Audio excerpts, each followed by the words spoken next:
If there's one message you'd like to share with educators from across Los Angeles and organizations that are here and other students that are here, thank you for coming. I believe we have some students from Oakwood. Yeah. Milken, yeah, thank you. I'd love to hear your message directly to everybody. What should people hear?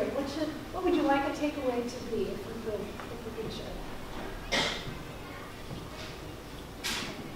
Well, I know my AP Bio teacher's here, Dr. Kim, and I think this year in Bio is probably the first year that, one, I heard sickle cell even mentioned in a classroom, and two, seeing the actual impacts that what we're learning does have on the world. And I think what I would like to share is that in terms of community service and service learning, that community service isn't just doing service, but it's teaching how the next generation should go out and change the world. Because I think that this year I really determined what I want to do and how I want to do it based on the personal experiences I've had through my experience, but also seeing that experience reinforced in my classrooms really gave me a precedent that it's okay to go into that it's not something you're doing separately, but that could be a lifelong passion if it's just shown in your classrooms and told by your teachers, and just trying to show those different connections between the outside and like what's happening in school. I think when it comes to service learning, it's really, really important that the students are doing something that they're passionate about. Because I've been involved with other volunteering opportunities, but I was never really interested in it. I never had like a genuine passion for it. But when I connected with the Lily Project, I immediately knew it was something I wanted to do. I immediately knew it was something I wanted to spend my time on. And I think you have to find that bit of interest and that like genuine interest in what you're doing in order to motivate yourself to keep working on this. Okay, so this is like more for the educators, but like what you guys are providing us, I just want to like say how much it means to us, like hearing us out and all of our ideas and hearing our ideas and then connecting us with more people and continuing the cycle of just like expanding what we are so passionate about. So continuing the work to just make us feel like our voices are being heard, it really means a lot. There's an organization for everyone.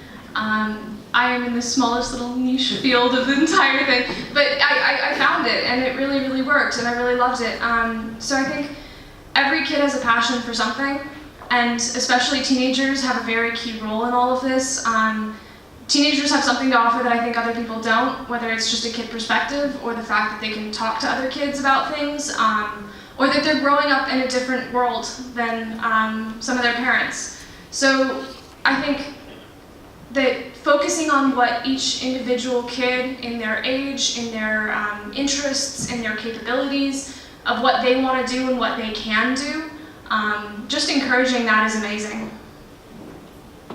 I guess what I'd like to say, what I've kind of realized through my work with Inquilinos Unidos is that there's a lot of the issues that we see in our community, like homelessness, lack of access to healthcare.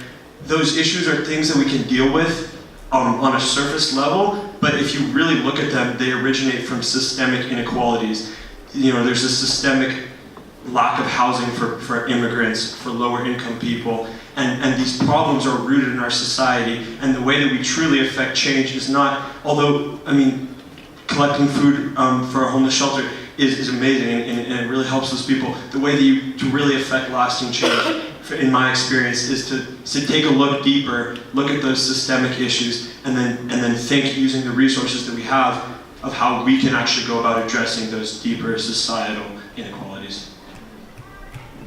One of the most important things that I want all of you to come away with is that every single one of my teachers has impacted who I am now as a student. I have 5 former or current teachers in the audience, and all of you have impacted or made, influenced some aspect of my being, my identity now as a student.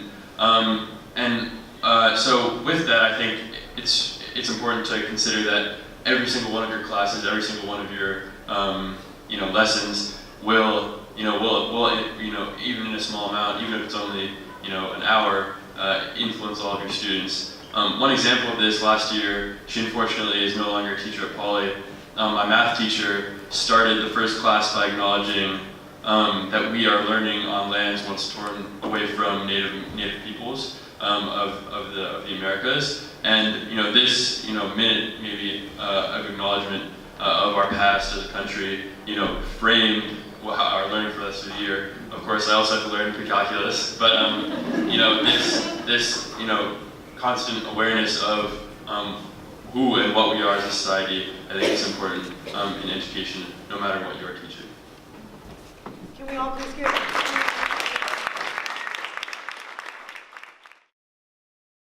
Hello. Michael, what impacted me the most was your math teacher, and that you said when she'd come in the morning, she made that statement, that one tiny little nugget that just stayed with you. And I think that maybe a lot of teachers do that, and if they don't, say something. I start my library classes with a mindful moment and a chime. I say to my kids, I'm here, you're way over here, we're all over the place. And so I'm hoping that that one moment brings us here. I tried doing that with fifth graders. But it does get us to a point, and that I kind of made that connection with you. So to your teacher who did that, yay.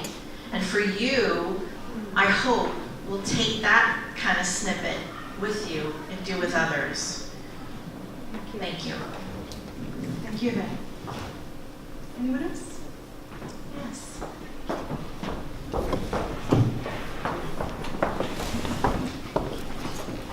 As probably one of the few people here that is not a teacher, what I can appreciate about all of you most is that you were given the opportunity to explore things that you loved and interested you. And in that exploration, I think oftentimes parents, schools, administrators get really focused on the bottom line of you need to learn this, you need to learn that to get to the next level. But what you all have shown is that when you're inspired by something and something ignites a passion, you start learning about business, about research, about connection, about going out of your comfort zone and talking with different people, speaking in front of crowds. So each one of you, even though you have different interests and they really span so many different areas of study, you all expressed that kind of connection between learning, expanding your own interpersonal skills, bringing back to your school. I mean, it's an amazing accomplishment for all of you, but I think it's also a lesson for teachers and administrators that by allowing this in your school and encouraging it, what your students can do is endless.